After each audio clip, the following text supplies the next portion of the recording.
All right. Okay. Well, as you heard, welcome to Sorting Soup. And we are live streaming this. So if you do not want your face to be seen, now is the time to turn off your video. But we would like to see your faces if you don't mind. It's so good to see everybody. Happy Thursday. um, we're coming close to the end of our book, closer and closer to their version of action items, even though we've done action items every week. And I just It's hard. wonder, yeah, I wonder why they didn't do an action items area at the end of each chapter. But, you know, hey, we could always, I wish there was a place you could write to.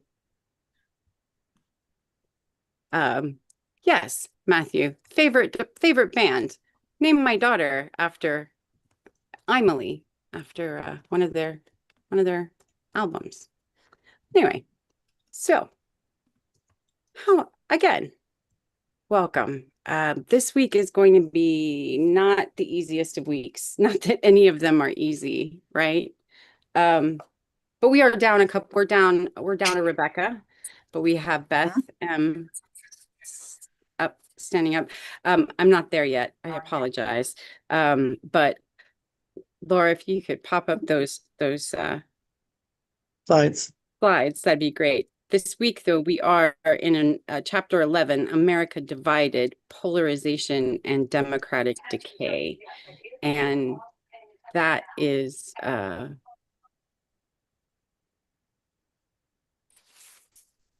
just the slides. We need to start with the sorting soup slides. Thank you. All right. So the There you next, go. yeah, the next slide.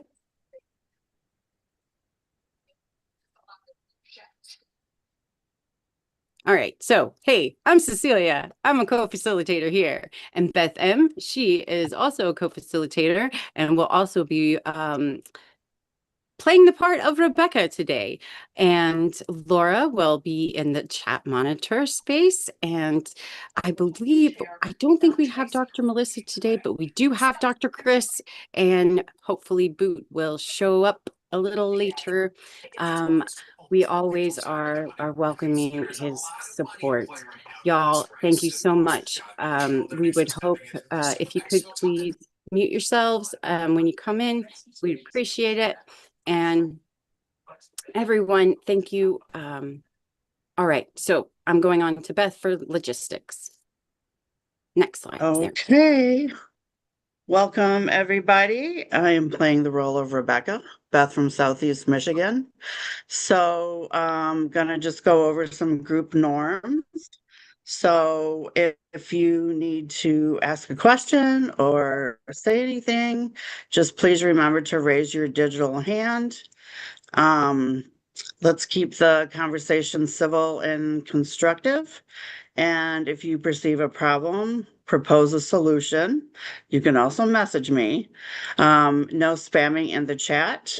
And sometimes things get heavy. So if you need to take a break or step away, you're welcome to do that. Next slide, please. Okay, so as Cecilia said, we're reading Project 2025 Survival Guide, Chapter 11, America Divided, Polarization and Democratic Decay. We already went over the raising your digital hand. So each speaker will have 2 minutes to speak, and you can speak multiple times. If we have enough time at the end, we always enjoy getting the palate cleanser, which is the book Lessons from Cats for Surviving Fascism, Chapter 11. Cecilia reads that so well. It's like getting a bedtime story. Okay, next slide, please, Laura. All right. So first, we're going to begin with a little grounding. And we start in the bardo. And the bardo is an in-between space. It's where we find ourselves right now, to be honest. It's a liminal space. It is where you have left somewhere and you have not yet arrived to where you were going. Excuse me for just one moment while I mute.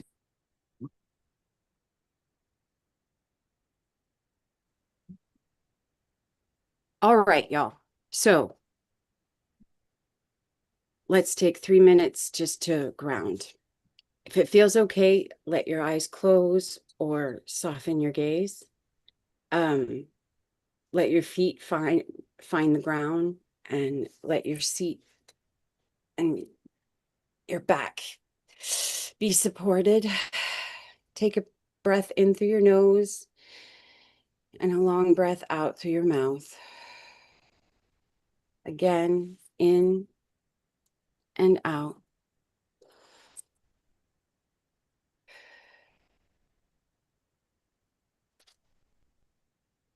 Letting your shoulders drop just a little on the exhale.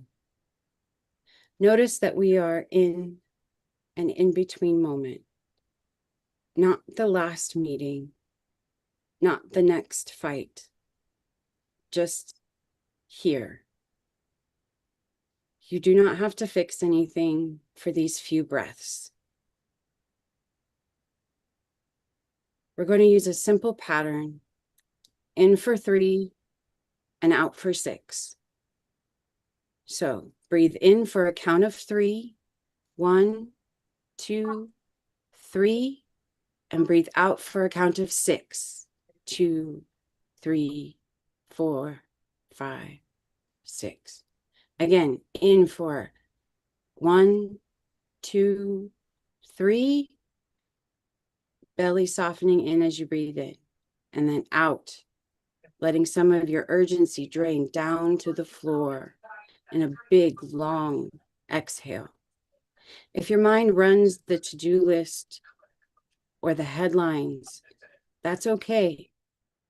Just notice it, like, oh, hey, there you are, and escort your attention back to the feeling of air moving in for 3 and out for 6.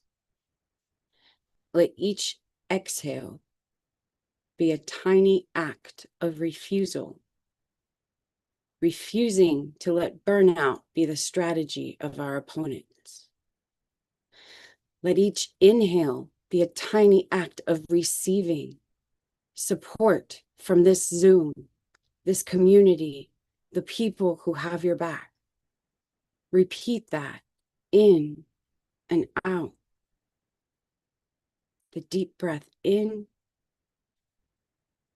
and a large exhale.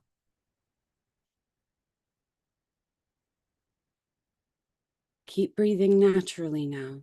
No need to count. Ask yourself quietly, how do I want to show up for the next thing? Maybe one word comes: steady, fierce, kind, clear, curious, spacious. Whatever you need. On your next inhale, breathe that word into your chest. And on the exhale, imagine it spreading through your whole body, all the way to the edges of the room.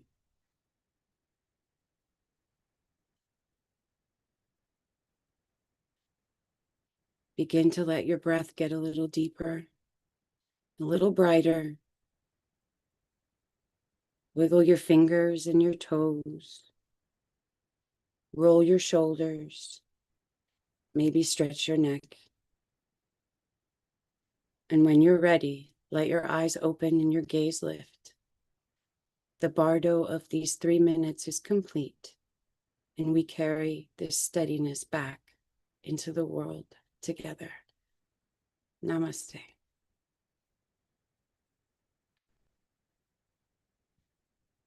Thank you all for that. Okay.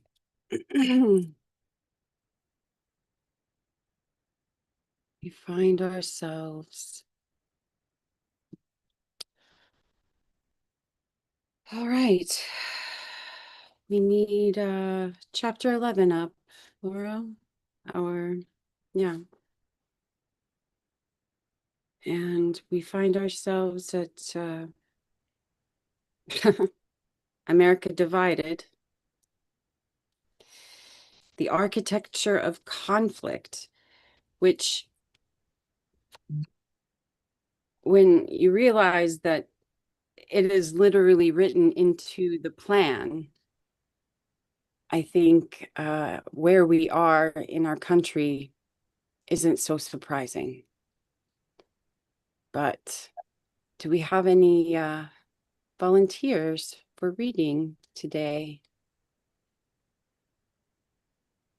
Judith, can you, 1, 2, 3, 4, 6, can you read the first 7 or so paragraphs?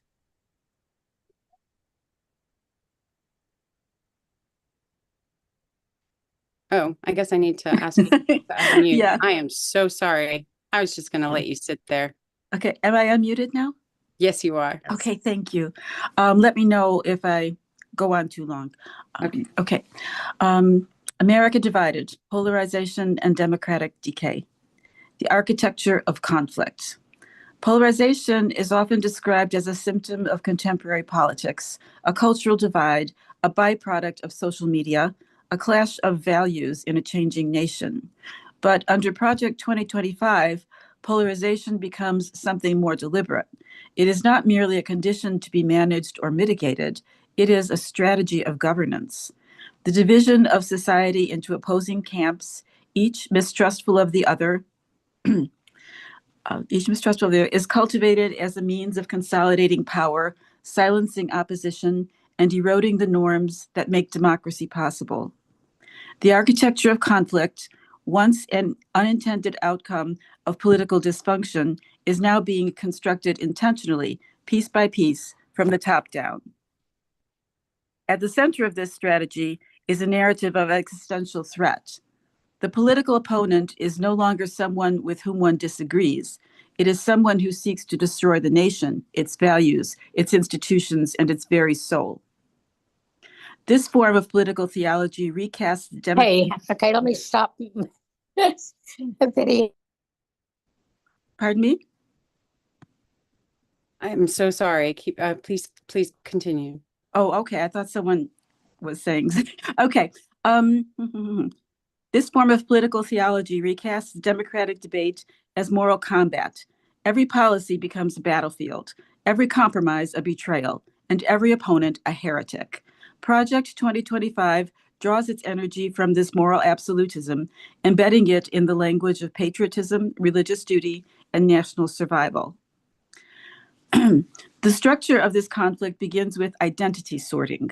Americans are increasingly divided not only by ideology, but by geography, education level, media consumption, religion, and race.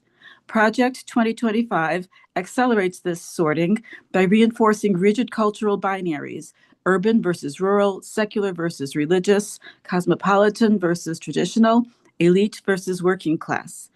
These distinctions are not acknowledged for the sake of understanding, they are weaponized. They become boundaries through which allegiance can be tested and belonging can be denied. The goal is not pluralism, but purification. To enforce these boundaries, the project relies on institutional realignment. Public schools are reimagined as sites of ideological formation. Religious organizations are elevated as guardians of national identity. Universities, scientific institutions, and independent media are cast as corrupted by leftist orthodoxy and therefore untrustworthy. The state no longer serves as a neutral arena for democratic deliberation. It becomes a platform for asserting one set of values over all others. Agencies that once operated on the basis of policy expertise and administrative continuity are instead populated with loyalists, tasked with enforcing a moral political mission. This realignment is reinforced by legal and procedural manipulation. Gerrymandering, voter suppression, judicial stacking, and procedural gridlock are used to entrench minority rule under the guise of constitutional legitimacy. The structures of democracy are preserved in appearance, but hollowed out in function. Political debate becomes less about persuasion and more about domination. When opponents win elections, their legitimacy is questioned. When they propose policy, their motives are impugned. When they resist, they are criminalized or censored. Conflict is not resolved, it is institutionalized. The role of media in this architecture is central. Project 2025 benefits from a fractured information ecosystem in which echo chambers reinforce tribal identity and dissent is algorithmically filtered. Propaganda no longer comes only from the state. It is distributed through influencers, networks, and alternative news platforms that operate with the aesthetics of grassroots legitimacy, but the funding and coordination of centralized interests. Conspiracy theories, selective truths, and strategic omissions are deployed not to convince, but to confuse, to replace deliberation with suspicion and inquiry with allegiance. Polarization becomes self-reinforcing. As communities grow more ideologically homogeneous, their sense of threat intensifies. Social trust declines. Political opponents are viewed not as neighbors or citizens, but as enemies of the republic. Civil society organizations that once bridged partisan divides, where am I? There we are. Okay, struggle to survive. Religious denominations split. Labor unions fracture. Even families become sites of political estrangement. The bonds that once held together a diverse and dynamic society begin to fray, and the space for common purpose narrows. Thank you. Oh, okay. Actually, that was 7. Constance, could you please read the next 1, 2, 3, 4, 5, 6, the next 6, please? I need you to unmute, hun. Oh, no, there we go. Okay. Project 2025 thrives in this environment because it offers certainty in a time of confusion. Its proposals are simple, its enemies clearly defined, its solutions framed as moral imperatives. In a world of complexity and nuance, it offers a binary, us versus them, order versus chaos, truth versus lies. This binary does not allow for dialogue. It demands loyalty, and it punishes deviation. Political leaders are judged not by competence, but by their fidelity to the cause. Intellectual independence is treated as disloyalty. Moderation becomes cowardice. The most dangerous feature of this architecture is that it replaces democratic norms with conflict norms. The purpose of politics is no longer to negotiate the common good, but to defeat the enemy. Elections become zero-sum contests. Institutions are evaluated based on their utility in advancing the cause. Violence, once considered a last resort, is increasingly tolerated or even celebrated if it is seen as a defense of, quote, real America, unquote. The idea of a loyal opposition collapses. What remains is an authoritarian mindset masquerading as patriotism. This conflict architecture is not only vertical, it is also lateral. Project 2025 encourages conflict not just between citizens and institutions, but among citizens themselves.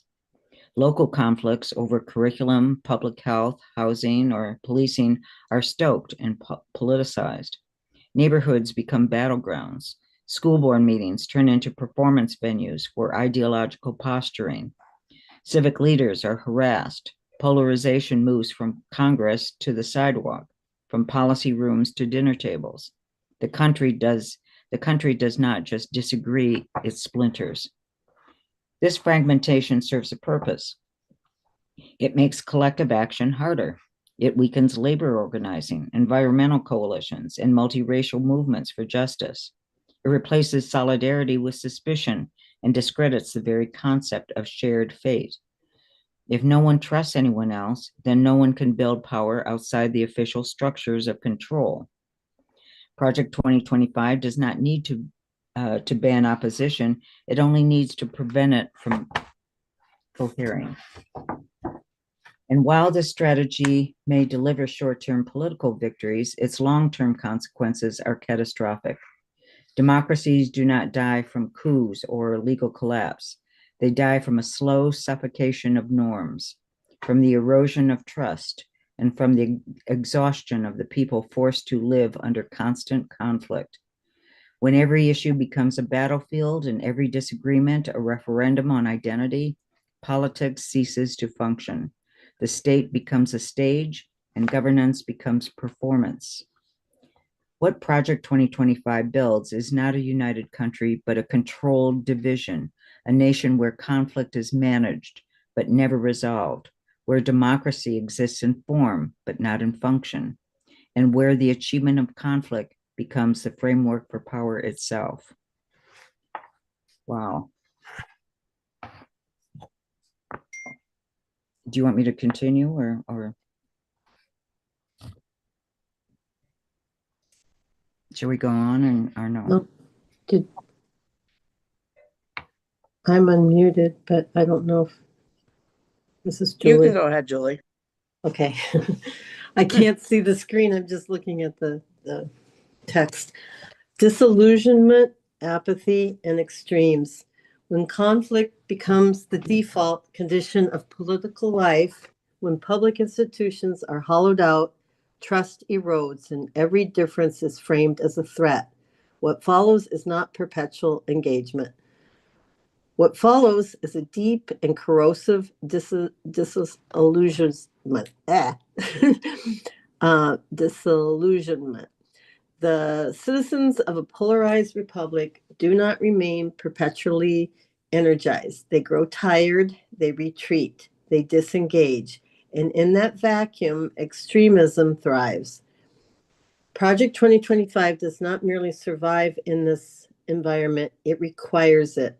The disillusionment of the public is not an unintended consequence of its policy, it is a functional component. Apathy is not a failure to be corrected, it is an opportunity to be exploited. The less faith people place in democracy, the more latitude those in power have to reshape it in their image.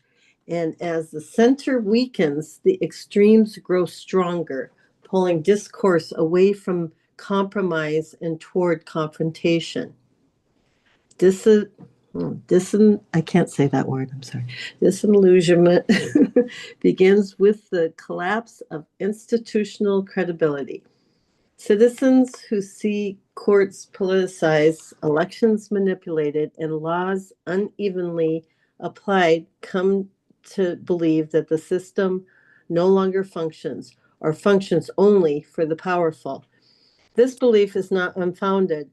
When public health guidance is ignored for political reasons, when education policy is dictated by ideology rather than pedagogy, when economic rules are rewritten to favor those with lobbyists, the conclusion is rational. The system is rigged. The resulting sense of betrayal is not partisan, it is structural, and it cuts deep. The erosion of faith is compounded by inaction on existential threats, climate change, gun violence, unaffordable housing, systematic racism, student debt. Issues that affect millions are met with delay, gridlock, or outright denial. The democratic process, once seen as a means of addressing collective challenges, is reframed as impotent. The ballot box begins to feel symbolic. Public discourse becomes performative. Voting, volunteering, organizing all begin to look like gestures without substance. Into this void steps apathy, but it is not a passive apathy, it is a defensive one. Citizens withdraw not because they do not care, but because they no longer believe that participation matters. They are exhausted by outrage cycles, traumatized by political whiplash, and numbed by the sense that no matter who is elected, the outcomes remain largely the same. This creates a population that is politically present but psychologically absent. They see the system, but they do not feel part of it. For Project 2025, this apathy is a gift. A disengaged public poses no threat. It does not vote in numbers large enough to overturn power. It does not organize effectively. It does not hold officials accountable. And critically, it becomes more susceptible to authoritarian messaging. When people stop expecting solutions from democratic institutions, they begin to tolerate or even welcome non democratic alternatives. They do not need to be convinced by ideology, they only need to be disappointed enough to stop resisting. Thank you. I was muted when I tried to talk last time. I apologize. Christine, you can take up. There we go. This dynamic creates fertile ground for extremes of all kinds. As the political center empties, space opens on the peripheries for conspiracy theories, violent ideologies, and charismatic figures promising simple answers to complex problems. The risk of extremism is not caused by ideological persuasion alone. It is caused by emotional displacement, the desire for clarity in a confusing world, for agency in a system that feels different, and for identity in a culture that feels fractured. Project 2025 weaponizes this impulse. It presents itself as a movement of restoration, of order, virtue, and national purpose. It offers not policies, but answers, not debate, but affirmation. It speaks directly to the disillusioned, offering them a place in a narrative where their anger is righteous, their fear is justified, and their enemies are clearly marked. Extremism becomes not fringe, but mainstreamed. First tolerated, then normalized, and finally institutionalized. This progression is visible in the erosion of taboos. Rhetoric once considered beyond the pale, open racism, authoritarian nostalgia, religious supremacy, reemerges in public discourse, sanitized through the language of tradition, liberty, or security. Hate groups rebrand as patriot movements. Militias are described as citizen defenders. Bigotry is recast as free speech. The extreme is no longer outside the system, it is inside it, crafting legislation, shaping curricula, and winning elections. We kept going. Okay. Meanwhile, the apolitical are not untouched. They are drawn subtly, I can't do that word, or overtly into compliance. They internalize the sense that speaking out is futile or dangerous. They rationalize their silence. They focus on survival. And in doing so, they allow the status quo to harden.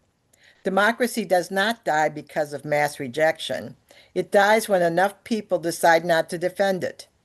Disillusionment becomes complicity, not through intention, but through weariness.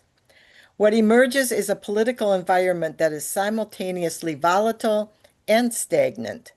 On the surface, there is a constant crisis, drama, and upheaval. But underneath, real change is stalled. Institutions are paralyzed. The economy is increasingly unequal. Rights are curtailed quietly without protest. This dual dynamic is what Project 2025 exploits most effectively. It manufactures urgency to consolidate control while ensuring that no substantive accountability or reform can take root. In this context, even democratic participation becomes warped. Elections are not seen as a means of collective decision-making, but as battles for survival. Voters are less motivated by vision than by fear. Discourse narrows. Nuance disappears. The goal is not persuasion, but mobilization, and increasingly intimidation. As the political environment grows more hostile, good people withdraw further, leaving the field to those most radicalized and least accountable. The long-term effect is a democracy drained of democratic spirit.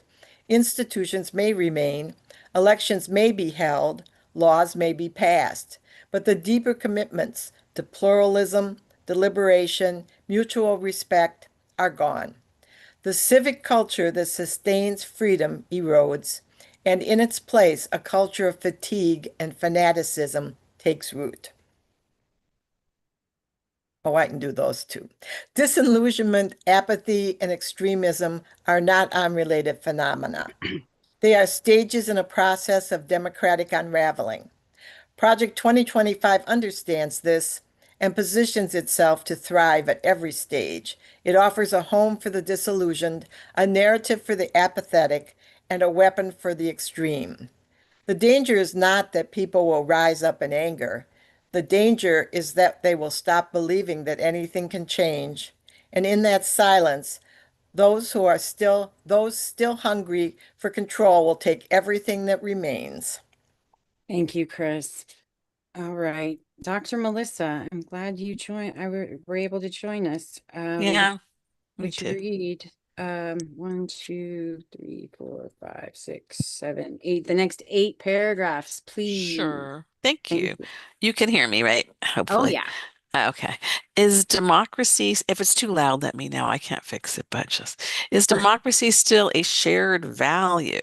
For much of the 20th century, democracy was more than a political system in the United States. It was a cultural consensus.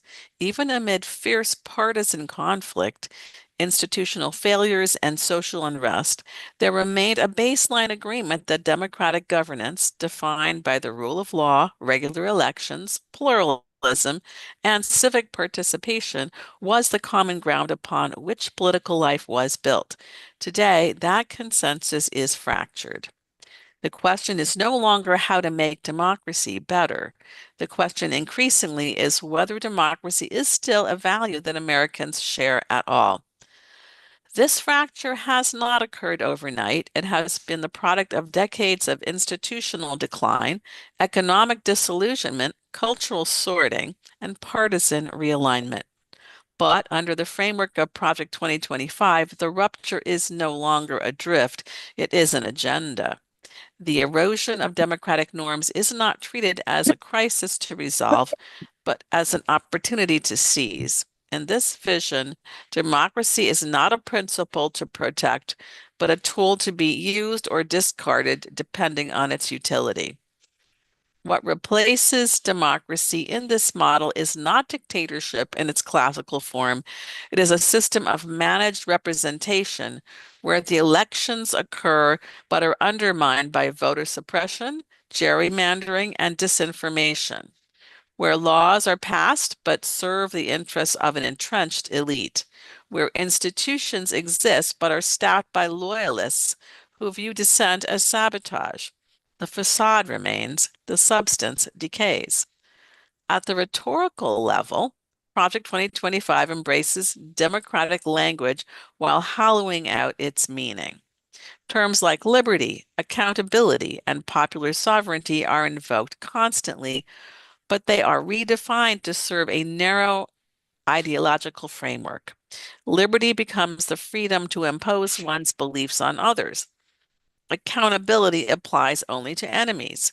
Sovereignty means exclusion, not inclusion.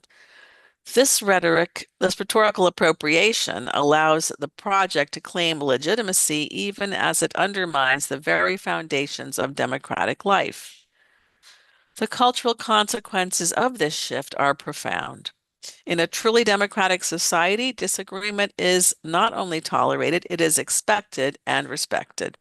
Citizens may hold radically different views, but they share a commitment to the process by which those views are negotiated. Under Project 2025, that process is delegitimatized.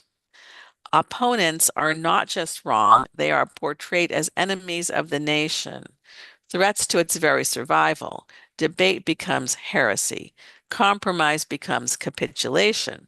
democracy becomes conditional. This conditionality reveals itself most clearly in the growing tolerance for anti-democratic sentiment among elected officials and their supporters. Public declarations of intent to disregard election results, weaken checks and balances, or target political opponents are no longer disqualifying. They are celebrated by a significant portion of the electorate as signs of strength and authenticity. The shift is not only top down, it is echoed from the bottom up as citizens increasingly express willingness to suspend democratic principles as if it means protecting their side from perceived defeat or marginalization. This erosion is measurable. Polling data reveals a decline in public trust in institutions across the board: Congress, the judiciary, the press, the electoral system itself. Younger generations in particular express growing skepticism about the democracy's effectiveness and fairness. Many say they would be open to alternative forms of governance if those systems could deliver stability, prosperity, or moral clarity. This is not a trivial trend. It signifies a generational rupture in the democratic story the country tells itself. The loss of democracy as a shared value is also driven by profound structural inequities. A system in which wealth determines political access, in which Black and Brown communities face systemic disenfranchisement, in which rural areas are overrepresented and urban centers undercounted, cannot expect universal democratic loyalty. When institutions repeatedly fail to deliver justice, opportunity, or representation, calls to defend those institutions ring hollow. Democracy cannot survive as a value unless it functions as a practice. And in too many communities, that practice has long since broken down. Thank you. Thank you. Sabrina, can you finish the chapter for us? Sure, and let me know if the background's the problem. Project 2025 does not seek to repair these breakdowns. It exploits them. It offers authoritarian efficiency in place of democratic messiness. It frames complexity as weakness. It blames pluralism for disorder. In doing so, it provides a seductive alternative, a state that knows what's right, acts without hesitation, and protects the real people from the corrupting influence of outsiders, elites, and dissenters. This is the authoritarian temptation, and it grows stronger as democratic institutions appear weaker and less capable of delivering tangible outcomes. Still, the story is not entirely one of collapse. Across the country, there remain millions who do believe in democracy, not as a myth, but as a fragile and necessary framework worth defending. Grassroots organizers, voting rights advocates, journalists, educators, and ordinary citizens continue to fight for inclusive representation, civic literacy, and institutional reform. Their work is often slow, often underfunded, and often invisible to the national narrative, but it is real. The question is whether their efforts can withstand the scale and coordination of a project like 2025, who seeks not to reform, but rupture. To recover democracy as a shared value, it must be democratized, not only in law, but in culture, in education, and economic structure. That means rebuilding trust, redistributing power, and making participation meaningful again. It means rejecting the fantasy that freedom and equality can be sustained without the hard work of collective self-governance. It means telling the truth about democracy's failures while refusing to give up on its promise. It also means confronting the role of privilege in undermining democracy. For many, democracy has always been conditional, a system that serves them when convenient, and that can be discarded when threatened by change. Project 2025 plays directly into this dynamic. It offers the illusion of democracy for those who already hold power, while quietly excluding or marginalizing everyone else. To defend democracy, we must name and dismantle this dualism. Finally, democracy must be asserted as a moral commitment, not just a procedural system. It must be taught and practiced as a way of being with humility, curiosity, and courage. It must be lived in communities, not only enacted in voting booths. It must be protected not only from coups or conspiracies, but from decay, cynicism, and complexity. So, is democracy still a shared value? Increasingly, the answer is no, but it could be again if enough people are willing to do more than believe in it. If they are willing to fight for it, redefine it, and hold it to its highest promise. That is the task now. Not nostalgia, not despair, but a reckoning with what democracy requires and who among us is prepared to meet the requirements before it is too late. Thank you. Thank all of you very much. And there is the concept map for America Divided, and the strategies and impacts of political polarization.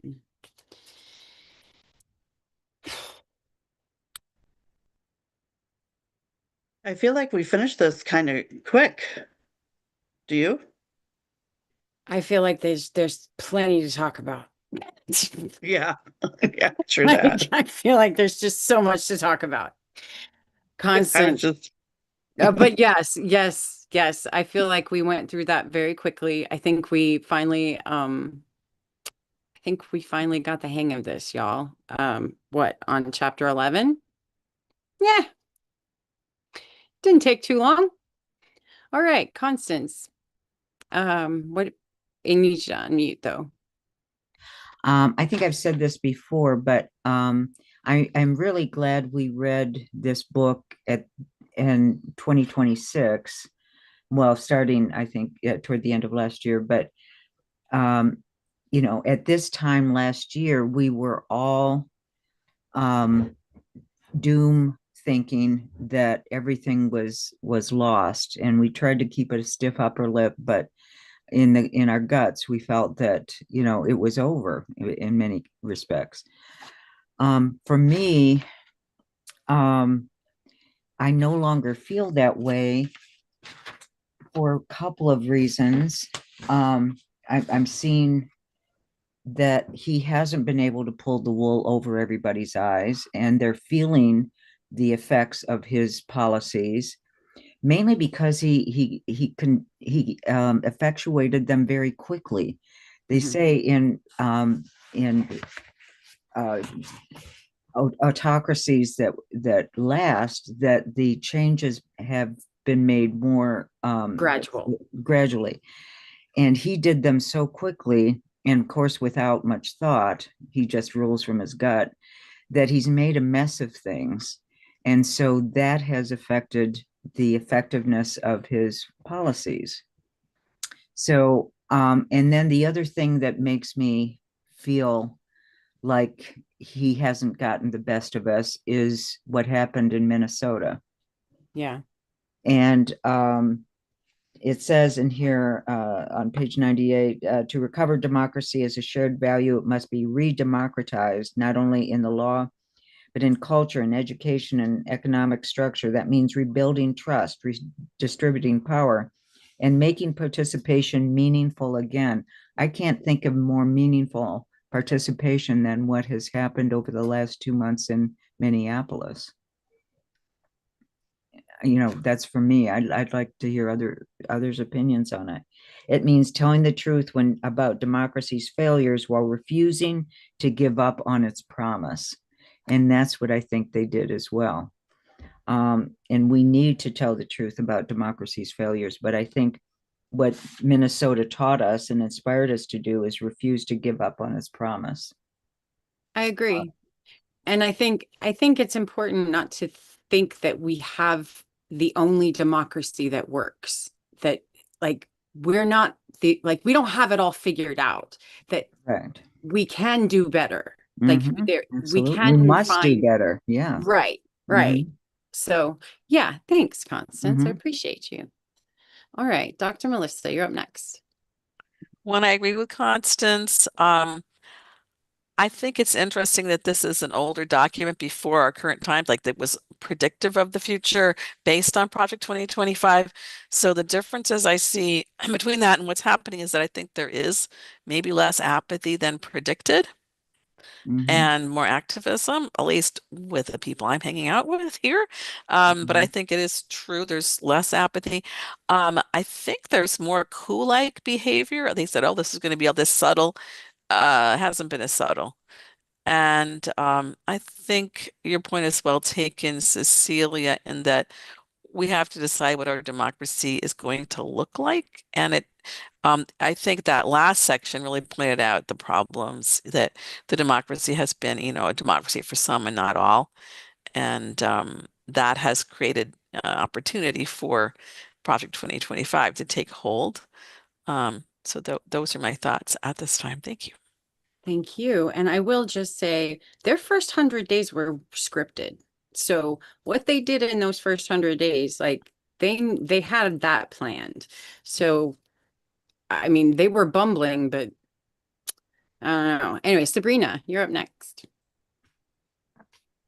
Hey, yeah. So I just want to make a comment about what Constance said about how quickly they did it.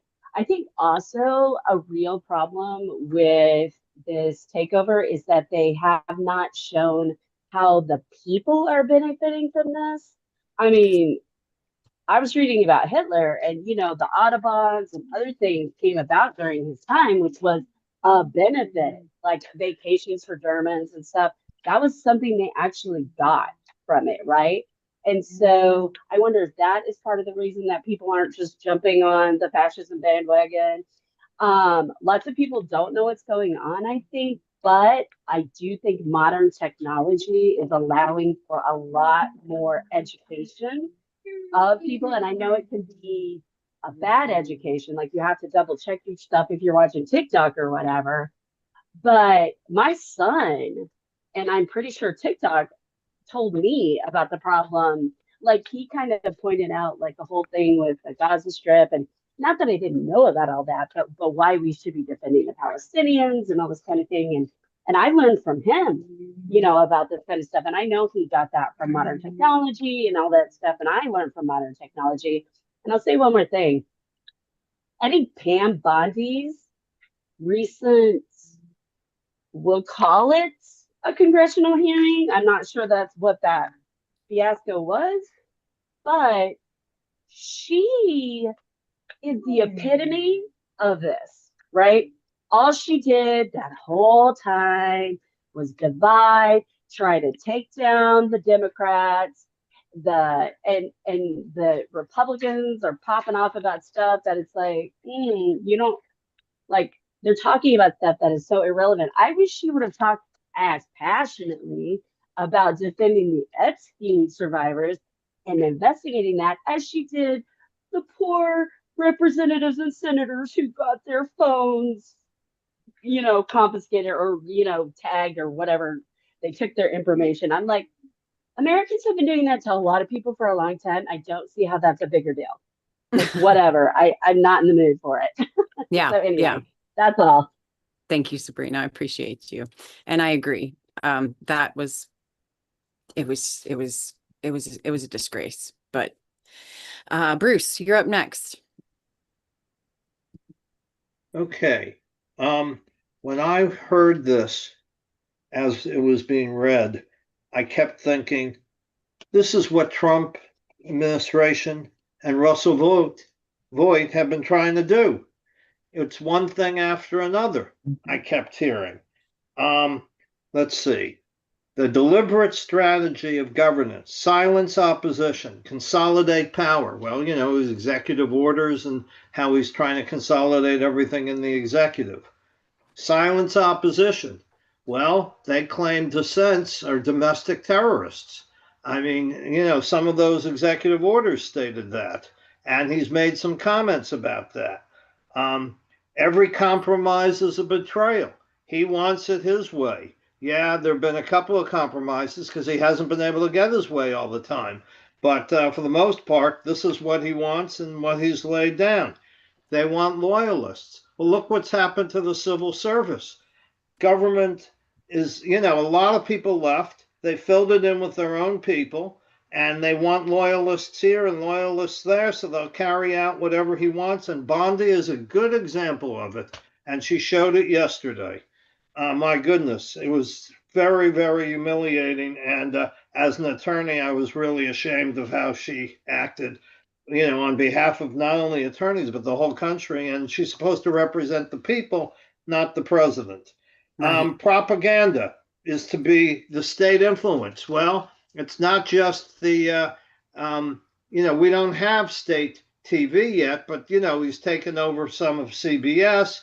What he tried to do to Kimmel and Colbert and so forth, that's in there. Political enemies are enemies of the republic. Well, he called it enemies of the state, and that's what, and the enemies within. That's what he's talked about.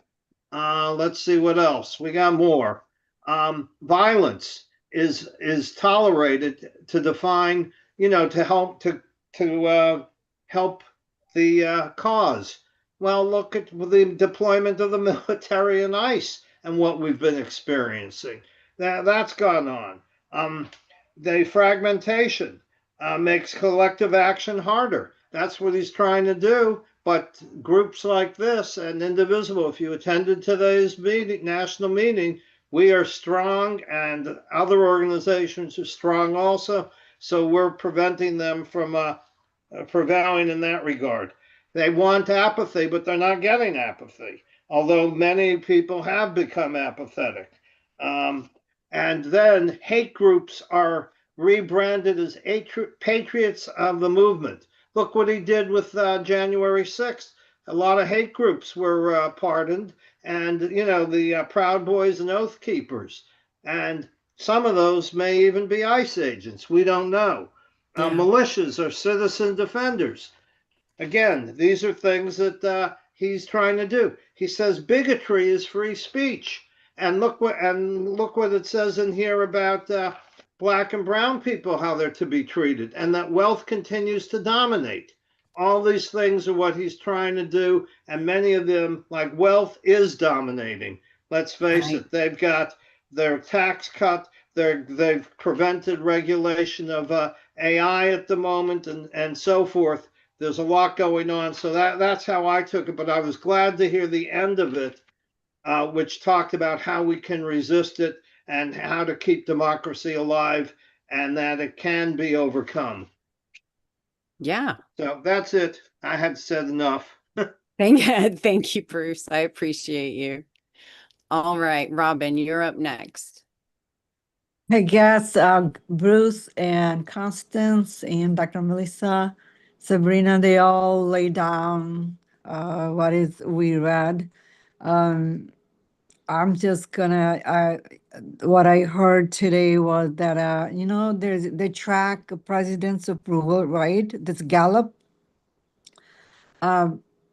organization there where they collect the approval data, and so they're no longer doing that because they're afraid they will get sued because his approval rate is plummeting, right? So the Gallup, the guy wasn't here, I was watching, so they said they're not doing it anymore. They said we don't want to be penalized for it. And so that was one. Minnesota, Tim Walz, I listened to it. He said, our state is traumatized. Every single citizen is traumatized. What they have done is going to take a long, long time to come back to a normal state, and he was, that is really, they played all these tactics from this book. They picked a blue state. So if they have not resisted it, I mean, they wanted to use as like an example there, and then go to another, and they're coming to what I hear in Milwaukee. They're gonna do the same thing, looks like. So I don't, but people are getting ready. So like Bruce said, if people resist and resist, they will fail. They cannot take over. Okay. Outside, you probably heard it. Internal, I don't know, IRS, our internal, they shared all these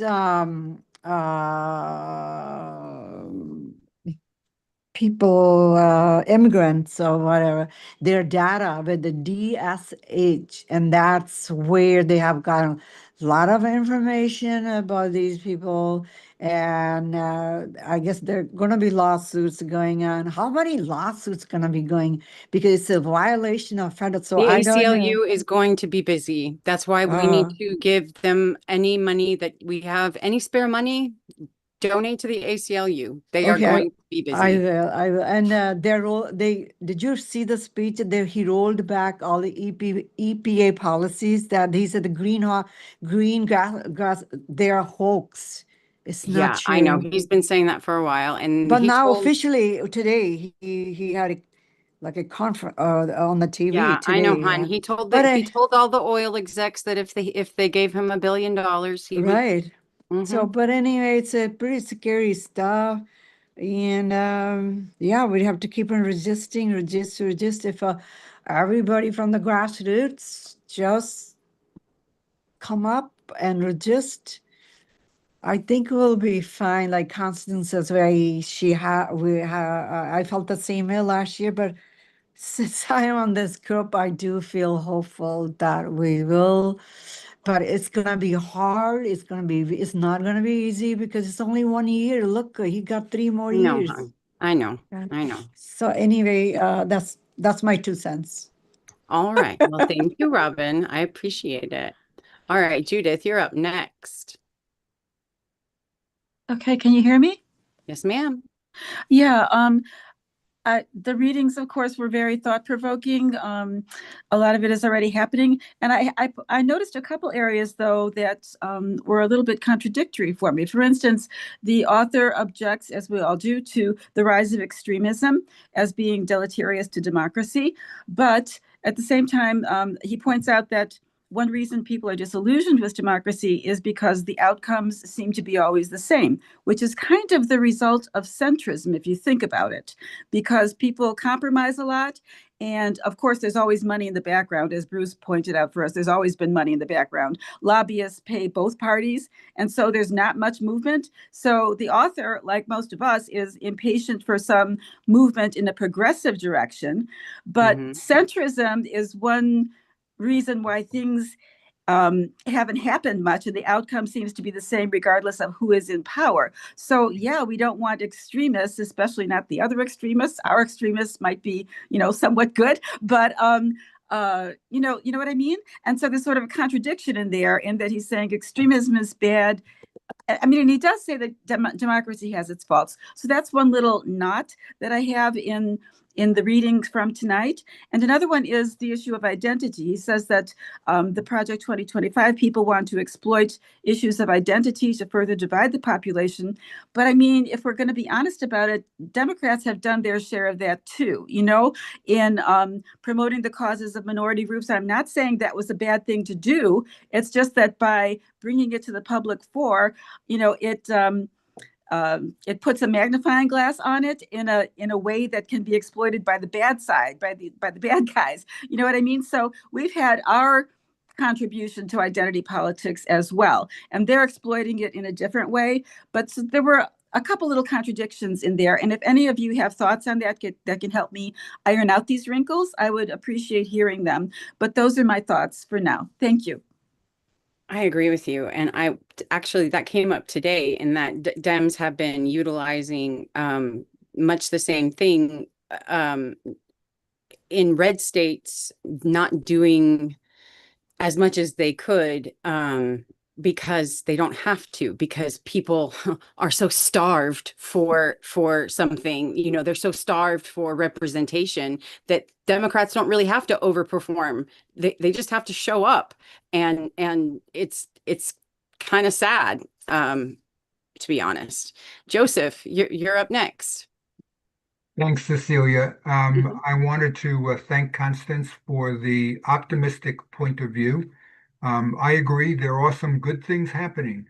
The Minnesota pullout is one of them, but the Minnesota pullout kind of reminds me of George Bush's mission accomplished. It's like, let's get the hell out of here because we know we can't win this thing.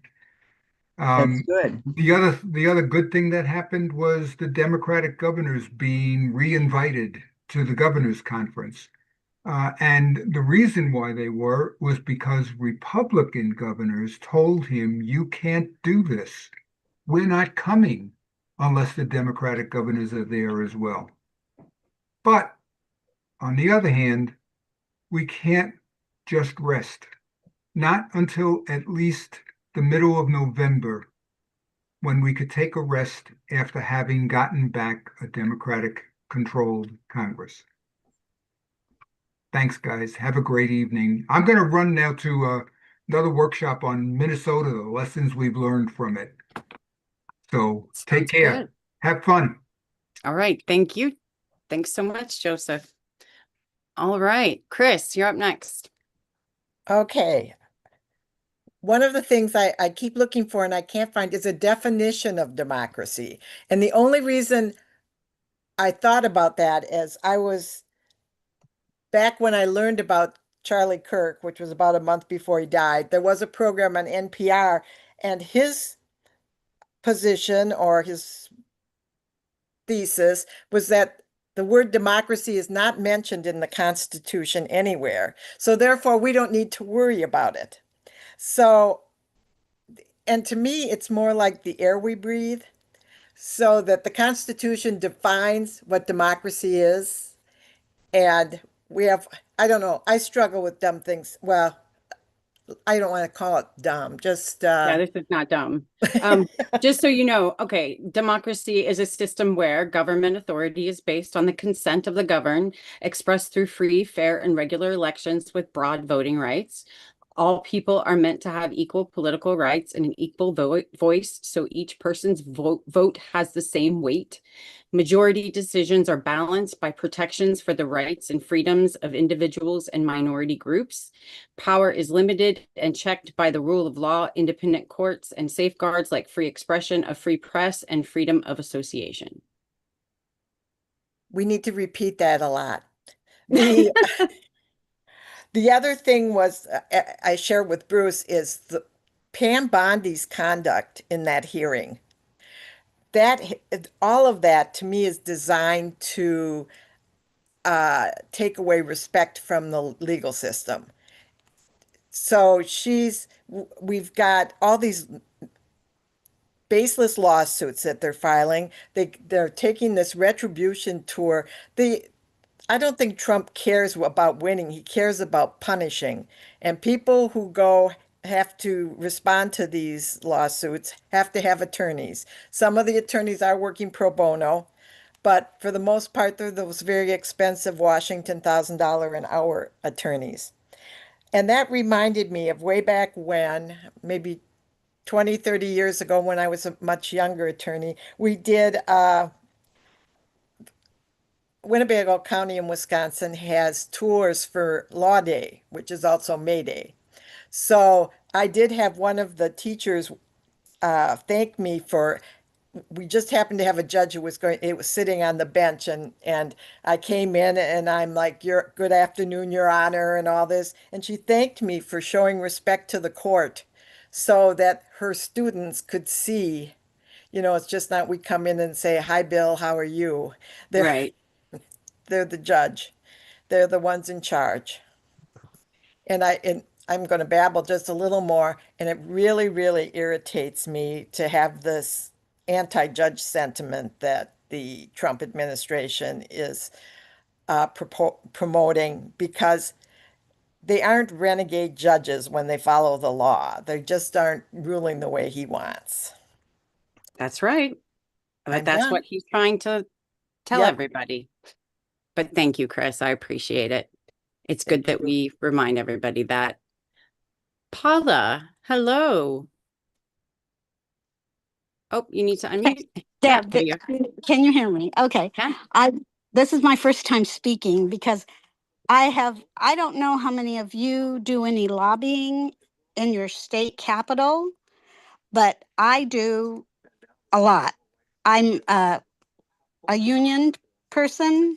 I represented 31 different unions in the last 4 years. we have a new president, so that's okay. Now I can lobby whenever and wherever I want. But it's unfortunate that our governor, who will soon be leaving, has such control over our legislators that they are trying to now control no fault divorce Yeah. to eliminate it. They have like today they had a 7:30 meeting regarding the libraries, the public libraries, where they want all the librarians to take the books and put a description, the age that it's appropriate for, what the summarize the content of the book, and they have to do this every 5 years on each and every book and put it in a certain section, and the child has to have a permission slip signed, and if any of that is broken, the city, the county, and the state will be, or the city and county will be penalized from $1,000 to $10,000 to include, to include also the harm, detrimental harm to the child and the family. And Where are yet you again? we're in Iowa. We're Ah. in Iowa. Yeah, Iowa. And we have now where they have vouchers for private schools, which we're totally against. But now she is helping encourage to build charter schools. So then there's a third piece of the money where the tax money, the children's money from the public schools will go with the child to the charter schools, like it does for the private schools. Okay. They did away with DEI, Of course. and we had a hearing 2 days ago where we had the abolitionists who who protested in the rotunda for 2 days, saying prayers, singing hymns. I myself am very offended when I see a child 5 years old having a shirt on his body or her body saying banned abortion and abolitionists on it. The child has no knowledge of what those words are or what they mean. And it's like, those kids should be in school or they should be home being homeschooled. But if that's what homeschooling is doing and the private schools are doing to our children, I have a real problem with it. Yeah. Because we don't want our children to be brought up that way. We want Yeah, every that's child to, extremist. yeah, it is. And so when I heard this message today, I'm thinking every day it's whack-a-mole at the Iowa State House because they're trying, it is, because you put out one fire and there's another one, and you put out that one and no sooner do you have this other one, and there is no decor, no respect unfortunately, by the Republican Party to our Democratic leaders, that they have. I've been to several hearings where they've just been totally rude to them. Asked one of our representatives, she has asked a question, and the chair of the committee turned around and said to her, "Well, can't you read?" Mm. And I'm Okay. going, wait a minute. Why would you do that? And then in another hearing, we had the chairperson again at our Democratic leader. The people were talking about DEI, and someone bursted out and said something, and he looked directly at our Democratic leader and said, "I will talk to you after this hearing." So And what are you all you know, doing about it? What well, is your action we're item?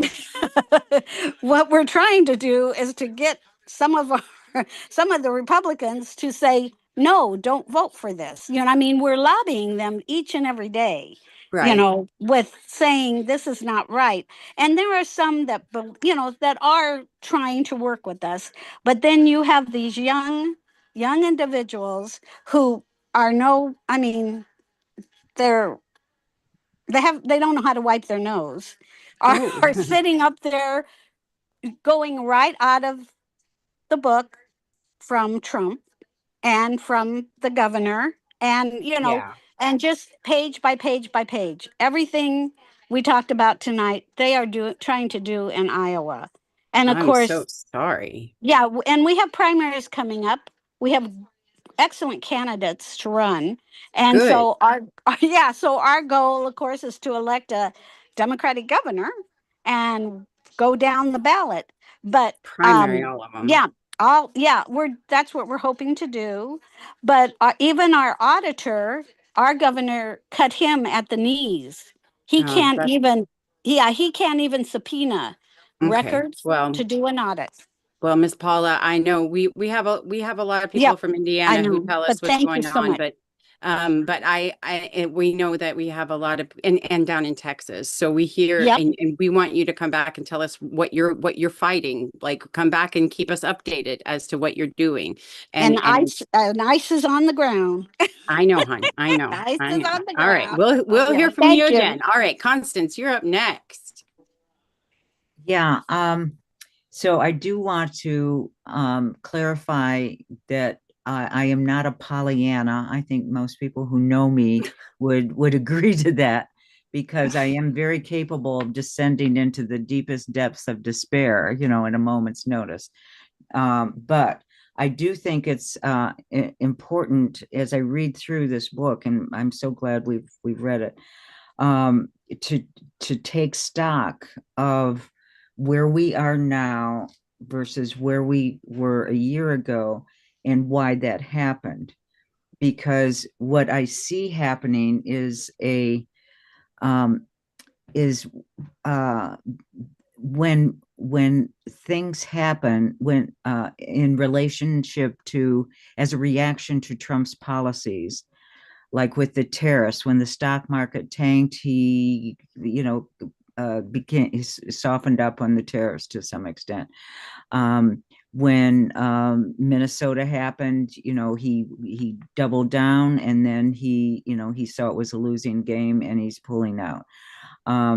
When people push back, and not enough people are pushing back, but when they do, like the Jimmy Kimmel thing too, when people push back, there was a path for, there's your kitty, there was a path for and a need for Trump to become Taco Trump again and cave to some extent, not as much as we would like, but to some extent. So I think there are important lessons in that we are doing important work by pushing back. We have got to support people who are pushing back.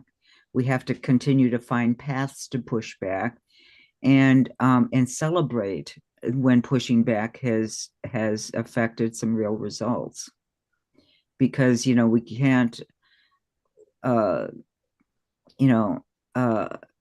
was raised Catholic, and despair in the Catholic Church is a mortal sin because it can rot your soul, basically. So I think that we owe it to ourselves not to rot our souls in the deepest depths of despair and celebrate our victories. What do you think? No, I agree with that. I'm not sure about the mortal sin part, but I agree with the hope that we desperately need hope to sustain us, y'all. And there's light at the end of this tunnel. I mean, just remember the idiocracy that is y'all. And I mean, come on. But yeah, no, we're good. We're good. Thank you, Constance. Dr. Melissa, you are up next. Hi, I was thinking about what Judith said about centrism, and also I noticed at the end there when we're getting a little advice from the writer, that they sort of warn against just having two extremes. I hope that means not what we're doing, that we are in the vanguard as grassroots people, not as extremists. At the same time, I mean, I think now Eisenhower would be considered probably a very liberal Democrat, and when he was actually a centrist Republican. So we have to look at what that really is. I personally like to see us keep moving in the direction of not centrist, but more along the, Bernie Sanders, somewhere between Obama and Sanders, maybe towards AOC. So, and not feel like that is fracturing us. I think it also speaks to the need, though, for what we're doing right now with Kara in Vision Forward, in terms of creating avenues of speaking with people that are not divisive. So that's one thing. And I think it also speaks to just continuing our vision. Like, what is the vision? If we're going for the right kind of democracy, we're still kind of trying to form that like clay that we haven't got our hands completely around yet. How do we do that? Yeah. So I think we're going to end this like perfectly. We're gonna have with Judith to have just enough time to finish our book today. But what you were saying yeah, resonates. It resonates, Melissa. I hear you. Go ahead, Judith. Yeah, a few more thoughts about tonight's reading. There was a quote, I've seen it ascribed to different people, saying that when fascism comes to America, it will come carrying a cross wrapped in a flag. And that's pretty much what's happening, so I don't know who said that, but it seems apropos. That, and then also the thing about public education being used for ideological indoctrination. I'm against that in general. On the other hand, public education is like one of the formative structures that makes a society coherent in a way. Like we all grew up probably reciting the Pledge of Allegiance at the start of the day in public schools, and things like that. To establish a tie with your community and with your society. So there's some of that going on at every level, and it just depends where you want to draw the line when you call it indoctrination or ideological indoctrination or inculcating values, if it's something you're in favor of. So we have to be kind of careful about that. I agree that Project 2025 is taking it in a very, very bad direction with the 10 Commandments in the school and all that. I don't like that at all. But those 2 points. And then also, we should really capitalize on this thing with the Epstein class. The chapter points out how the wealthy people can get away with anything, but the laws apply to everybody else. We really have to capitalize on that, because I think that will resonate with some people who would otherwise be very sympathetic to Trump. I mean, it's already costing him, pretty dearly. So just those 3 points. Thank you. You're welcome. And thank you. And the Epstein class, that I believe coining it like that, is one of the best things, and reframing it as the Trump Epstein files is one of the better things that we can do in this whole thing. Also, one of the other things that I heard that I'll never forget from a professor of mine was, when America sneezes, the world catches a cold, in that Japan just had an election, and they elected a right-wing prime minister, I believe it was, or something like that. When we do when we do something, the world does it too. Like it happens that way. And we have to keep that in mind, and we have to be ready for that. We have to be ready for the fact that what is happening right now in our country is going to ripple to smaller countries, and our kids are going to have to deal with the repercussions of what is happening right now as well. All right, on that cheery note,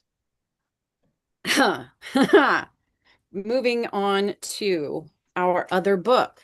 This is the final chapter of Lessons from Cats for Surviving Fascism. And if you are new here, this is the second book that we've been reading, and it is by Stuart Brittlestar Reynolds, and it is a beautiful book. All right, and this is chapter 11. And let me get to it. Look after your pride. Cats may act like lone operators, aloof, self-sufficient, and occasionally too cool for their own good. But anyone who's spent enough time with them knows better. Beneath that, I don't need anyone exterior is a creature who knows the value of community. They groom each other, share sunny spots, and occasionally, begrudgingly, team up to take down bigger threats, like the vacuum cleaner, or that bird that keeps taunting them through the window. Fascists, on the other hand, don't understand the concept of care. Their whole worldview depends on keeping people isolated, pitted against one another, and too preoccupied with survival to notice that the real enemy is the one handing out collars and MAGA caps. But here's the thing about cats. They don't just look after themselves. They look after their pride. When a kitten is too small to fend for itself, older cats step in. When one cat takes a swipe at the food bowl, other cats join in to make sure everyone gets their share, even if it's accompanied by some side-eye. This isn't weakness, it's strength, because cats know that their survival isn't just about sharp claws and stealthy moves. It's about watching out for each other, sharing resources, and sticking together when it matters most. As you channel your inner cat, knocking things over, yowling for justice, and sharpening your claws, don't forget to look out for the other members of your pride.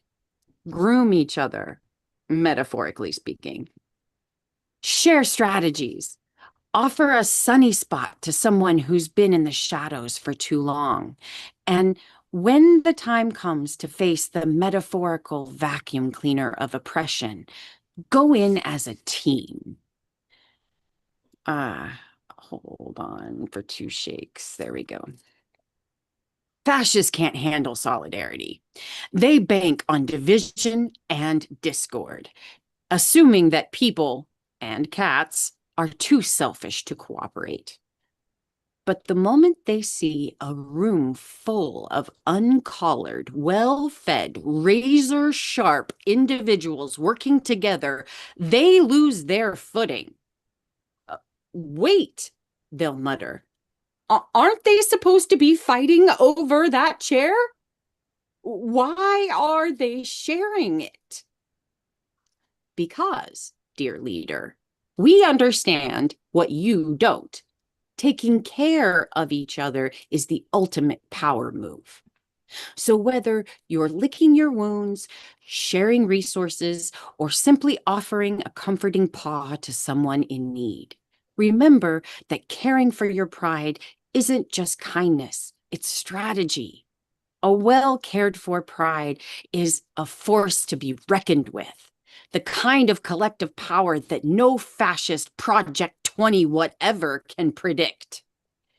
Because at the end of the day, being a cat isn't just about surviving, it's about thriving. And no cat thrives alone. Now go forth, proud, uncollared, and sharp-clawed, and take care of each other. The pride is stronger together, and the fascists, well, they don't stand a chance. And there we go. Oh, I'm going to be sad. No more Stuart Brittlestarf. But thank you guys so much. I appreciate you very much for indulging me. So good. Yeah. And So y'all, cute. I had forgotten that he actually called out Project 2025 in this. Project 2020, whatever. Yeah. I forgot Cecilia, about. are we meeting on Sunday at like 4 or 5 or 6 or something? Right. Yes. This Sunday is not 9 a.m. We are no longer doing that. It is 4 p.m. Central. No more 9 a.m. because we don't have football anymore. So 4 p.m. Central for Sunday seconds. And tomorrow we have 9 a.m. for coffee and conversation, and we have our 5 p.m. Happy unhappy hour, unhappy happy hour. I can never remember what he calls it, in which order. Yeah. Happy unhappy happy hour, whichever. Okay. But is there something going And on tomorrow's- tonight? No, there's not. We don't have anything tonight, right? No, but there's Ilya, is it Congresswoman or Senator Ilyan, the Muslim one who Oh, was just Ilhan Omar? attacked. Yeah, she's on now Oh, from 7 to 8. Her and Pramila, I think. well, we should go do that right now. All right, y'all. Let's go do that. And it's on YouTube. It's on YouTube too. All right. Well, you have a Beth, great is that night. Beth, is that the red, wine, and blue one? I think No, no. I don't think so. It's that's probably a different one Pramila. that starts in 2 minutes. It's probably Pramila Jayapal. Does anybody There's have a the couple link of they them, can I drop? guess. Okay. Well, thank you all very much. And I'm going to end this. Thank you so much for another great sorting soup. And